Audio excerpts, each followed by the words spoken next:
Here we go. Welcome inside the Wells Fargo Center, East Street Hall. Brian Smith, Jason Myrtetus, getting ready for game number 82 tonight. Does it feel like 82? It feels like 894, something like that. It's weird. It's not only thrown off by the fact that the season is what it is. It's thrown off by the fact that we just played 2 years in a row that were not full seasons. Yeah, that's it's weird. Getting back to the swing. Unfortunately, the weather has helped it make it feel like hockey season. Oh yeah. I mean, if there's any silver lining to this April that we're having, we feel right at home in hockey season with this weather. So yeah, it's. You tell me right now, it normally be playoff time, it just doesn't quite register like that. But here we are. Yeah, the other night I'm watching that game. We were doing the evictions from our home studios outside. After the first, I guess it was, after the first intermission, it still wasn't fully dark. Yeah. What's going on here? Yeah, It's a night game. That's the nature of the beast, right? And, it's when it's sunny and 80 in June, it's usually a great day for hockey if you're still playing. Yeah. So, I remember. We're going to get back there, though. We will. I guarantee it. It's coming. So I remember being in Chicago in 2010. That was game 1 and 2 of that Stanley Cup final. Yep. And watching a perfect game. Matter of fact, downstairs with a bunch of Toronto people, including Don Cherry. So funny aside, my brother lived in Chicago at the time. His apartment was actually closer to the United Center than the team hotel was, and I was staying with him. For those first 2 games, and a couple times I just walked. Yeah, it was so nice. Just walk straight down the I forget the name of the road, but he was on the same street. Right past Johnny's Ice House, their practice rink to get there. Yeah, it's funny that when it all comes down to it, that's when you're playing is when it's nice and sunny. It's bombing, but you gotta go through the winter to get to the. That's right. Goodness me. That's the first thing I thought of after that Game 6 loss was, man, if we want to get back here, we got to go through all that again. Yeah. And it really is the hardest trophy to win in sports because of that. Yeah. Just because of the nature of what you got to do to get there. And, it's, like I said, it's been 12 years now, but this team's going to get back there. Well, this season will begin tonight at the conclusion to this game, and it'll be gone. It'll be okay. Let's see what's going to take place this offseason. What's the level of aggression to make moves? There's going to be a move where we're going to go, well, I saw that coming. Right. And then there's going to be another move. Well, I didn't see that one coming. Yeah. That always happens. On today's Flyers Daily, I came up with, I call them the dirty dozen questions for the Flyers offseason. Okay. And as I'm writing them down, I got like 4 written down. On the 5th one, I went, oh, yeah, head coach. Who's going to be the head coach? Forgot about that. I was like, that should have been the first thing. The first thing in my mind was Ryan Ellis. Yeah. And then Sean Couturier returning from back surgery. Right. But I eventually got to the coach, and I'm like, that's one that we'll probably get the quickest answer to. But it's a big one, and there's a lot of big ones. One of the other ones I tackled, and I want to get your thoughts on this, is this trifecta of players: Travis Konechny, Travis Sanheim, Ivan Provorov. And if you follow on social media, these 3 have gotten clumped together as either all of them will be back, one of them will be gone, either Konechny, Sanheim, or Provorov. 2 of them will be gone, or none of them will be gone. We don't know what it is. We don't know if that was like an assumption or a narrative, or if there's any teeth behind that one of those guys would be moved. Because when you talk about hockey trades, they're the 3 most movable guys for semi-different reasons, but because they're all under contract, with the exception of Sanheim, who's going to be unrestricted after next year. But he's got value because he played well this year. Provorov, because he's under contract and he's a top-pairing guy. And Konechny, because he is a guy that's also under a palatable contract and can provide some pop on the wing. Right. But I don't think that this assumption that at least one of those 3 is gone is correct. I don't think that I wouldn't put money on any of them being gone personally. I just don't see it in the vision of what the Flyers management has for this team. I almost look at those three guys as part of the core now. They're Yes, if they're going to survive this offseason, yeah, they will be. Yeah. And they're easy to lump together because you're talking about 3 first-round draft picks over the course of 2 years. Sanheim in 2014, the other two guys both in 2015. And again, regardless of what you think of, how a guy like Ivan Provorov might have played this year, or what have you, it's very difficult to look out there and find a guy that can eat those kind of minutes and is going to be locked in cap number like this for the next 4 seasons in this flat cap world. His contract expired right as the cap is expected to start having some flexibility again. Regular escalation. So you've got to be careful there, kind of with what you wish for. Again, the overall idea this summer needs to be for the Flyers to fix what's wrong, and the answer to what's wrong is not everything. You cannot. You can't look at it like a season that proceeded normally and completely blew up, because it didn't proceed normally. And for all the some of the chatter I see out there, though, it's the GM's job to build a team that can serve with enough depth to survive injuries. You can't give that list of injuries to anybody, and expect them to build a team that would have enough depth to replace it. I mean, it's just not possible. You're 9 players deep on that blue line right now. So you've got to look at, if you want to look at any issues with Provorov, you got to look at them through the context of, what was going on in the middle of the season, and he has looked much better in the last month. And I think that's probably more the player that you're going to see next year, as opposed to anything that you saw in the first 4 months of this season or even last year. Well, I think the other thing, too, and I was listening to 32 Thoughts on my way in today, the podcast from Sportsnet with Jeff Marek and Elliot Friedman, and they were talking about Vegas. And I think it was Fried who said, take out Mark Stone, take out Pacioretty, I think missed 38 games. Right. You take out some key guys, and if those guys are going, they're a playoff team, and they are. Mm-hmm. But without those guys, and look, every team goes through injuries, and like Pittsburgh was injured with Malkin and Crosby, and then Malkin and not Crosby, and you can survive it in some situations. But when you lose your top pairing right side defender and your number one center, your best forward, that kills penalties, is on the power play, 5-on-5 plays the full 200 by the full sheet, then it's hard to survive that. Right. That they're not good enough, yes. Even if everybody's healthy, they need to add more here, especially now that Giroux's gone.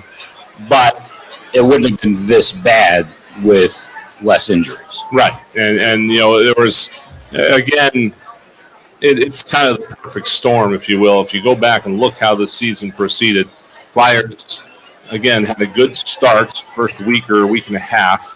They then saw the offense kind of go cold somewhere around Halloween.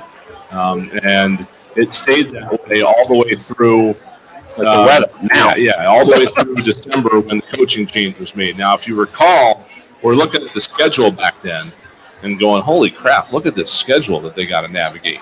Yeah. The schedule there for about 3 or 4 weeks was just as difficult as it gets. And then, they made the coaching change. Okay. We're going to get a new look. We're going to get a new whatever. And then as soon as the coaching change was made was when the injuries really started to steamroll in.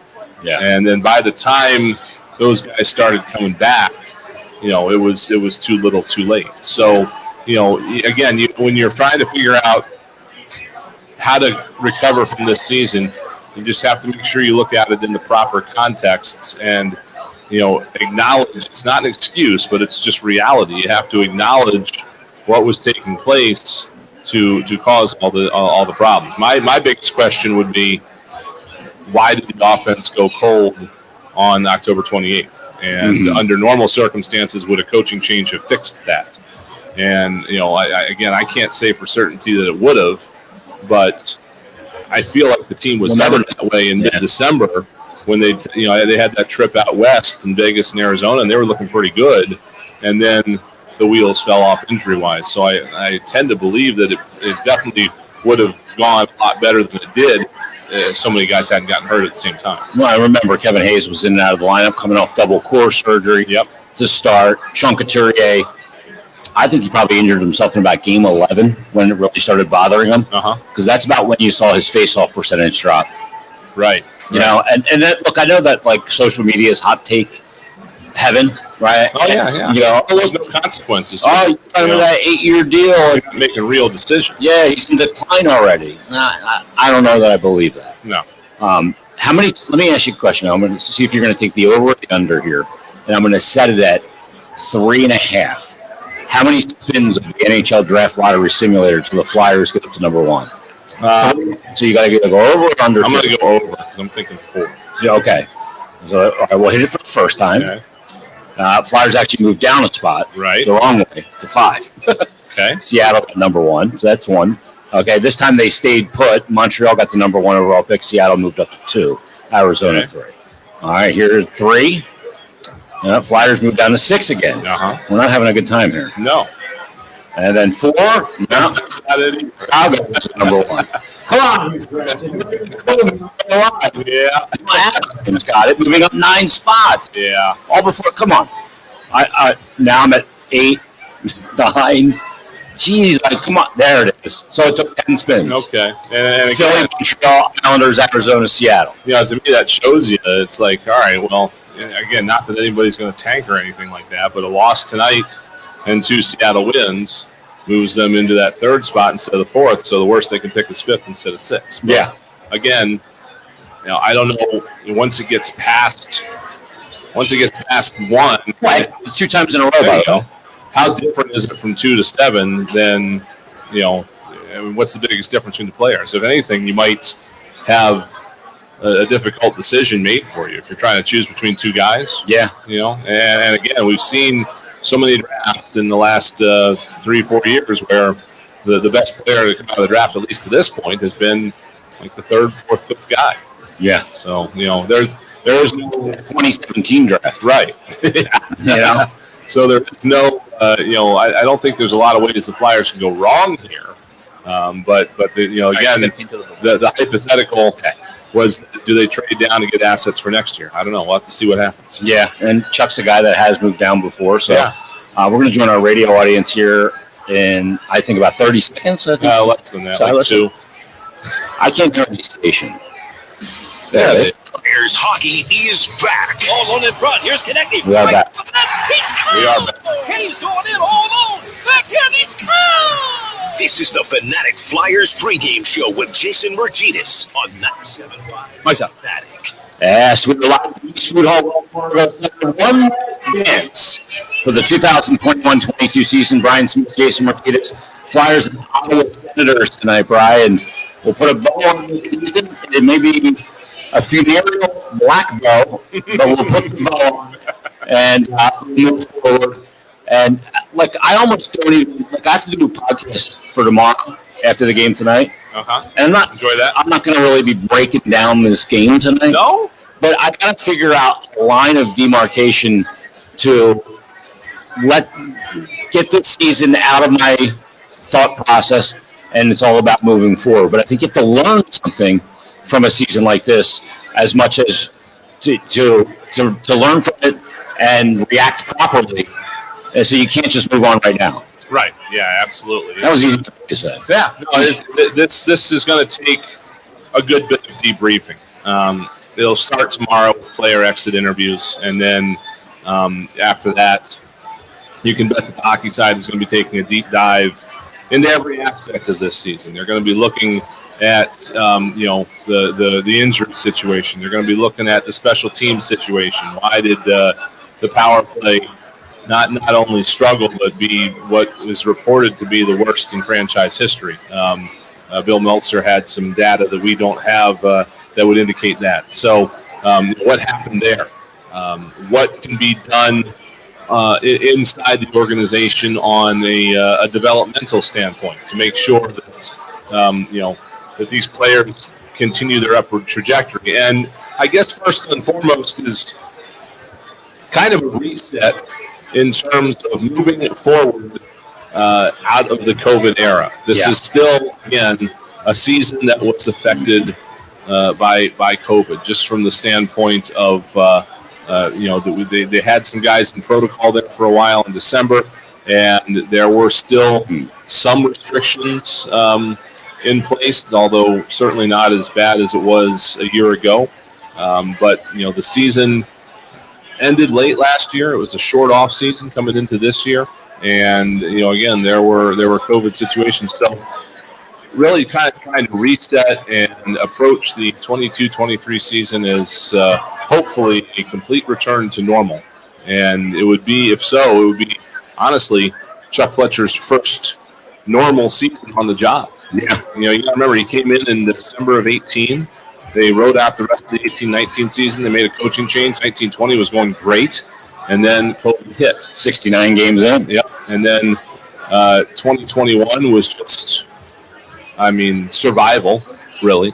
And now 21-22 had some COVID, but an unprecedented number of injuries. So, he is, again, headed into what could be his first normal season. And, with a relatively normal draft where everybody's going to be together again in Montreal, they'll start it off. And, again, it's important to fix what needs to be fixed, not just go make an illusion of fixing things because that's what everybody wants to see.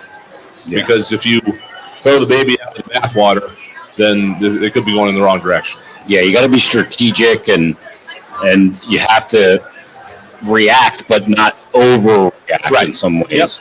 Yep.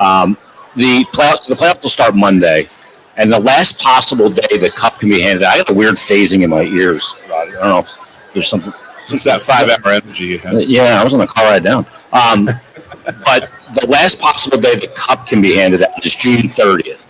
The NHL draft first round will be on Thursday, July 7th, and then rounds 2 through 7 will be on Friday, July 8th, and then the RFA, UFA signing period begins. Is it Thursday, Friday, really? Yeah, it's a Thursday, Friday, and then the UFA, RFA signing period begins at 12 noon on Wednesday, July 13th.